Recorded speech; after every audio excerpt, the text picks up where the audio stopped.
नमस्कार, मैं हूं कुमार गजेंद्र। जनपद ऑन द स्पॉट में आपका स्वागत है। हमारे एक दूसरे social media platform podcast with Kumar Gajendra में भी आपका स्वागत है। अब बात करते हैं दिल्ली की राजनीति की। दिल्ली की राजनीति बहुत खतरे में इस टाइम पर चल रही है और खतरा इसलिए है क्योंकि दिल्ली के मुख्यमंत्री जो वर्तमान में अभी हैं यहाँ पर, उनके खिलाफ एक और बड़ा मामला कोर्ट तक पहुंच चुका है। यानी कि उनकी जो सबसे बड़ी राजदार थी शराब घोटाले की, वो थी के कविता। के कविता अब ईडी के शिकंजे में फंस चुकी हैं और के कविता ने भी अभी हाल फिलहाल में जिस तरीके की सारी चीजें करनी शुरू कर दी हैं, उनमें कहीं ना कहीं अभी तो भ्रामक स्थिति है वो, लेकिन बहुत जल्दी के कविता बहुत बड़ी गवाह साबित होंगी ईडी को अरविंद केजरीवाल के खिलाफ शराब घोटाले के मामले में। क्योंकि के कविता ही वो शख्स हैं जिन्होंने अरविंद केजरीवाल को सीधे सीधे करोड़ों रुपए पहुंचाए थे शराब नीति को बदलने के लिए। और अब के कविता को ईडी कल रात उठा के ले आई है। आज उन्हें मेडिकल कराने के बाद राउज रेवेन्यू कोर्ट में पेश किया और राउज रेवेन्यू कोर्ट में जब के कविता को पेश किया तो उन्होंने बहुत ही गर्म लहजे में बोला कि ईडी ने इसकी उनकी जो अरेस्टिंग डाली है वो इलीगल अरेस्टिंग है। बहुत साफ उन्होंने मीडिया के पूछने पर कहा कि इलीगल अरेस्टिंग है और इसके बाद उन्होंने कहा कि मुझे रात में इंजेक्शन लगाया ईडी ने। अब बड़ी बात ये होती है कि आखिर ईडी ने किस बात का इंजेक्शन लगाया था के कविता को, तो इसका जवाब देने के लिए तैयार हैं हमारे पास जो के कविता के जो वकील हैं वो।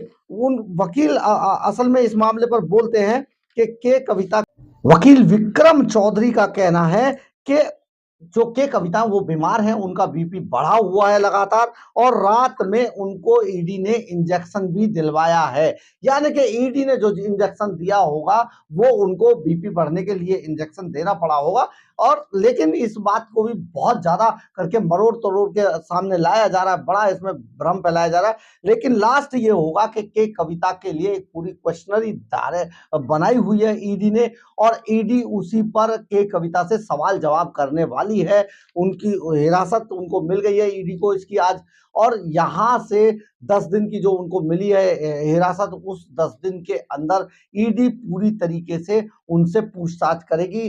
के कविता ने लगातार आप समझिए 1 साल के अंदर 10 तो मोबाइल सेट बदले हैं, 10 मोबाइल नंबरों समेत जो चेंज किए गए वो उन सब के लिस्टिंग की गई है, ईडी के पास है और उन सब का डेटा रिकवर कर लिया गया। बहुत सारी जो व्हाट्सएप चैट मिली है अरविंद केजरीवाल के साथ के कविता की, उसको भी रिकवर कर लिया है। इसके अलावा जो जो जितने भी डिजिटली प्रूफ थे वो सब के कविता के डिजिटल प्रूफ भी ईडी ने रिकवर कर लिया और उन्हीं पर आगे की क्वेश्चनिंग आधारित है पूरी। और इसमें ईडी एक एक सवाल का जवाब जो अरविंद केजरीवाल को फंसाएगा, यानी कि इधर के कविता बोलेगी तो अरविंद केजरीवाल का गले तक ईडी का फंदा उतना ही बड़ा होता जाएगा, फंसता जाएगा अरविंद केजरीवाल की गर्दन।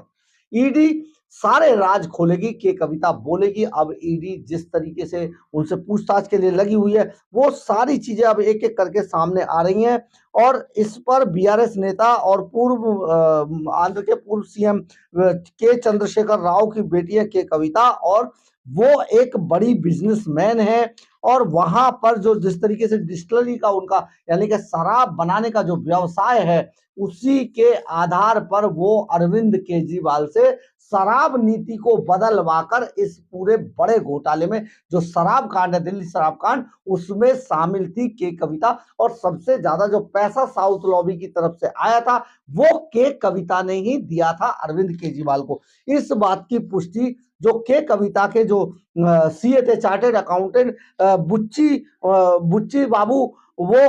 बाबू ने जिस तरीके का जो पूरा स्टेटमेंट ईडी को दिया था, बुच्ची बाबू सरकारी गवाह बन गए थे और उन्होंने ईडी को पूरी स्टेटमेंट लिख कर दी थी कि कितना पैसा कहां कहां आया, मनीष सिसोदिया को कितना दिया, विजय नायर को कितना दिया, क्योंकि विजय नायर के बारे में ईडी के पास पूरी चैट है जिसमें विजय नायर के लिए अरविंद केजरीवाल ये बता रहे हैं कि ही इज माय बॉय, यानी कि ये मेरा ही लड़का है, आप इससे कोई भी डीलिंग करेंगे समझो आप मेरे से केजरीवाल से डीलिंग की है।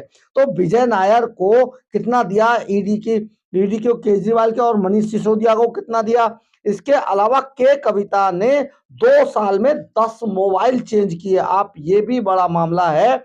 आप समझिए इन सबके चैट रिकवर कर लिए गए, ईमेल्स रिकवर कर लिए गए हैं। और इसके अलावा कंपनी में जो फ्रंट पर यहां पर दिल्ली के अंदर देखिए, दिल्ली के अंदर कंपनी कैसे काम कर रही थी शराब घोटाले के अंदर, के जो व्यवसायी समीर महेंद्रू है, समीर महेंद्रू ने एक फर्जी कंपनी यहां पर बनाई थी जिसका नाम था इंडो स्प्रिट।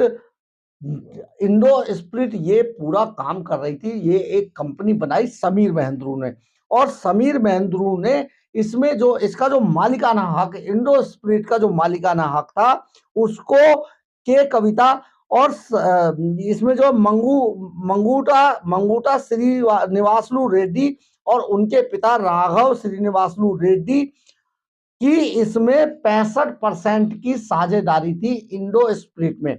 जो बाकी साझेदारी का जो हिस्सा था वो समीर महेंद्रू के जरिए अरविंद केजरीवाल एंड कंपनी को जाना था। यानी कि 65 के बाद जो हिस्सा बचता है वो समीर महेंद्रू के थ्रू, समीर महेंद्रू जो है इसमें फ्रंट पर थे, और फ्रंट पर जो इनका जो शेयर बनता था 65% निकालकर 35% जो बचता था वो 35% अरविंद केजरीवाल एंड कंपनी को जाता था। अब इसमें इसमें पैसा कैसे निकाला जाए, इसके लिए एक प्लान बनाया गया कि जो पहले 2% का कमीशन दिया जाता था जो शराब कंपनियां होती थी उनको, लेकिन इस कंपनी का इस प्रतिशत को बढ़ाने के लिए, इस शेयर को बढ़ाने के लिए अरविंद केजरीवाल, मनीष सिसोदिया, संजय सिंह और विजय नायर इन सब ने बैठकर इस कंपनी का जो शेयर था, वो जो प्रतिशत था जो इनको मिला करता था शराब कंपनी को, उसको 2% से बढ़ाकर सीधे सीधे 12% कर दिया गया। और उस 12% में से 6% केजरीवाल एंड कंपनी को आता था, यानी कि 6% और ये खा गए। और इस सारे काम को करने के लिए 100 करोड़ रुपया साउथ लॉबी से लिया था जो अरविंद केजरीवाल एंड कंपनी को आया था, और जिसे चार्टर प्लेन के द्वारा गोवा चुनाव में लगाया गया, गोवा तक पहुंचाया गया और वहां पर गोवा चुनाव लड़ा गया।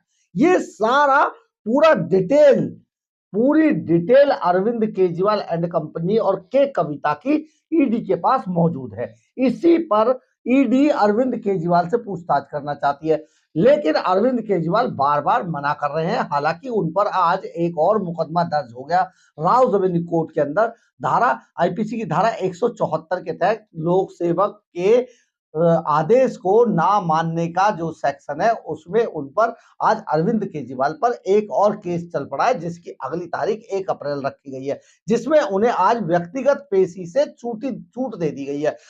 यानी कि अरविंद केजरीवाल बेशक नहीं आएंगे, लेकिन अभी उनके वकील उस पर बहस करेंगे, लेकिन उन्हें जो 1 अप्रैल है उसको पेशी पर आना पड़ेगा अरविंद केजरीवाल को। ये एक नया मामला शुरू हो गया। तो ये जो अमित अरोड़ा, दिनेश अरोड़ा और अर्जुन पांडे थे, ये सारे मिलकर, इसके अलावा समीर महेंद्रू मिलकर इन सबको शामिल करके एक बड़ा शराब घोटाला किया गया था जिसमें अरविंद केजरीवाल सीधे सीधे फंस रहे हैं। लेकिन उनका एक जो बड़ी गवाह थी ईडी के लिए, जो सबसे ज्यादा इस मामले पर प्रकाश डाल सकती थी, वो जो आंध्र के पूर्व सीएम है के चंद्रशेखर राव, उनकी बेटी है के कविता, जो साउथ लॉबी की शराब कंपनी की मालिक थी और अब वो ईडी के खड़बच्चे में आ चुकी हैं। यानी कि बहुत जल्दी, जैसे ही आप समझिए आने वाले दिनों में आपको पता चलेगा कि के कविता सरकारी गवाह बन गई है। अगर के कविता सरकारी गवाह बन जाती हैं तो अरविंद केजरीवाल सीधे सीधे फंस जाते हैं शराब घोटाले के मामले में, और ऐसा होने की पूरी संभावना जताई जा रही है। हालांकि अभी थोड़ी उठापटक है, थोड़ा चलेगा इधर उधर, लेकिन बहुत बड़ा खुलासा शराब घोटाले में होने वाला है। इसके अलावा अरविंद केजरीवाल तिहाड़ जेल जाने वाले हैं। बहुत जरूरी अब के कविता पर निर्भर है अरविंद केजरीवाल की गर्दन, यानी कि के कविता की, अरविंद केजरीवाल की जान अब के कविता में बसती है। आपने तोते वाली कहानी तो सुनी होगी, वो यहाँ पर चरितार्थ होती नजर आ रही है। अगर आपको हमारी खबर अच्छी लगी हो तो आपसे लाइक, सब्सक्राइब और शेयर जरूर कीजिएगा। कमेंट्स बॉक्स में अपनी राय जरूर लिखिएगा, इससे हमें ऊर्जा मिलती है। जय हिंद, जय भारत।